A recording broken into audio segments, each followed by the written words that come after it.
अस्सलाम वालेकुम। मैं सैयद मुहम्मद मुहिबुन नबी दवाखाना हमीदिया चैनल ते तुहाडी खिदमत दे अंदर हाज़र हाँ।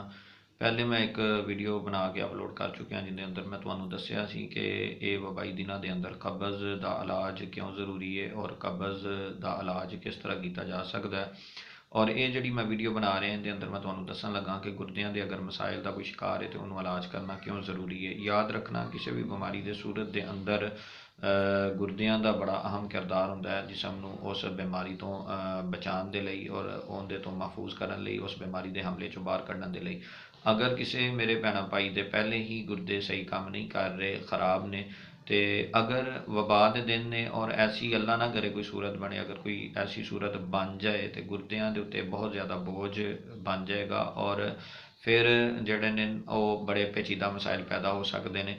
मेरे वो भैन भाई जिन्होंने पेशाब घट आ रहा है, पेशाब जल के आ रहा है और वो जिन्होंने गुरदियां की पत्थरी है या गुरदियां की सोजिश है, ऐसे मेरे भैन भाई जड़े ने अगर वो जो मैं इलाज दसन लगा इनू करनगे 3 तो 4 हफ्ते तक, तो वो इंशाल्लाह इहदे तो मुकम्मल तौर पर ठीक हो जाएंगे। और हैरानकुन तौर पर अगर तुसी कुछ अरसे तो भी मरीज़ जे तां भी तुसी ठीक हो जाओगे।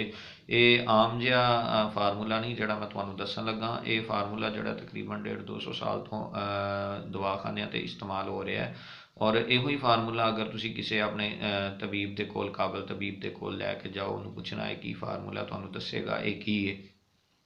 बस तुहानू थोड़ी जी हुण मेहनत करने की ज़रूरत है तो इंशाल्लाह तुहाडे गुरदियां के मसले जिहड़े मैं तुहानू दस्से ने ये ठीक हो जाएंगे। थोड़ी जी मेहनत करो, तुहाडे गुरदियां का ठीक होना तुहाडे लई ये वबा दे दिनां दे अंदर बड़ा ही ज़रूरी है। हुण तुसी करना की है, गुरदियां के इलाज के लिए तुसी सारिਆਂ तो पहले इंडियन तुखम कासनी लैने ने। ये 1 तोला लैने ने। कासनी की जड़ लैनी है, ये अद्धा तोला। और सौंफ की जड़ जी ये भी अद्धा तोला। इनू 16 कप पानी के अंदर भ्यों के ते अग के उत्ते रख देना है। आस्ता आस्ता ये पकता रहे और अद्धा पानी सुक जाए, जिस वक्त 8 कप पानी रह जाए तो इनू ठंडा करके पुन छान लैना है।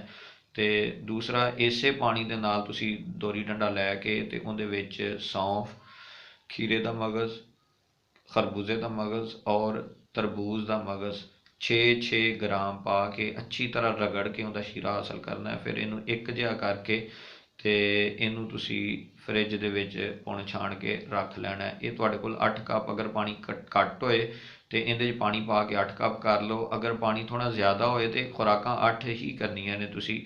ये तुसी हर रोज़ सुबह शाम खाली पेट नॉर्मल करके, ज़्यादा ठंडा तुसी इस्तेमाल नहीं करना। इहदे अंदर चीनी इस्तेमाल की जा सकती है। अगर कोई शुगर का मेरा भैन भाई कोई गुरदे का भी मसला है और शुगर का मरीज़ है तो उनके लिए तो चीनी इस्तेमाल करना ठीक नहीं। बाकी जिहड़े मेरे भैन भाई ने वो चीनी का इस्तेमाल कर सकते हैं, ना भी करन तो कोई एडी ज़रूरत नहीं चीनी की। बाकी अगर मेरे वो भैन भाई जिन्हों का इन्हां मसाइल के नाल मूँह कड़वा होंदा है, प्यास बार बार लगती है और दिल घबरांदा है, इसे पानी दे एक खुराक जिहड़ी लैनी है उहदे विच 3 दाने आलू बुखारे दे और 2 चम्मच इमली दे भ्यों के थोड़ी देर रख देने ने। फिर इनू अच्छी तरह मल के ते पुन लैना है। पुन के ते ये पानी सुबह शाम खाली पेट इस्तेमाल करन। इंशाल्लाह जिहड़े मसाइल तुहानू दस्से ने ये एक 3 तो 4 हफ्ते तक इस्तेमाल करो, बिल्कुल ठीक हो जाएंगे। ये गुरदियां दे तुहाडे मसाइल तुहाडे घर बह के ठीक हो जाएंगे। तो हुण जिहड़ा मामला है फिर मैं तुहानू दसांगा कि इहदे च परेशान ना होवो, एहतियातां करन दी कोशिश करो और सख्ती दे नाल एहतियात करो। खास करके जिहड़े पुराने मरीज़ ने, पुरानियां मर्ज़ां दे मरीज़ ने, उन्होंने बहुत सख्त एहतियातां की ज़रूरत है। तो जिहड़े मसाइल मैं दस्से ने इन्हां दे जिहड़े मरीज़ ने तुसी ये अमल करो, इंशाल्लाह गुरदियां दे मसाइल तुहाडे ठीक हो जाएंगे। अल्लाह ताला दी ज़ात मेरा और तुहाडा हामी और नासर होए।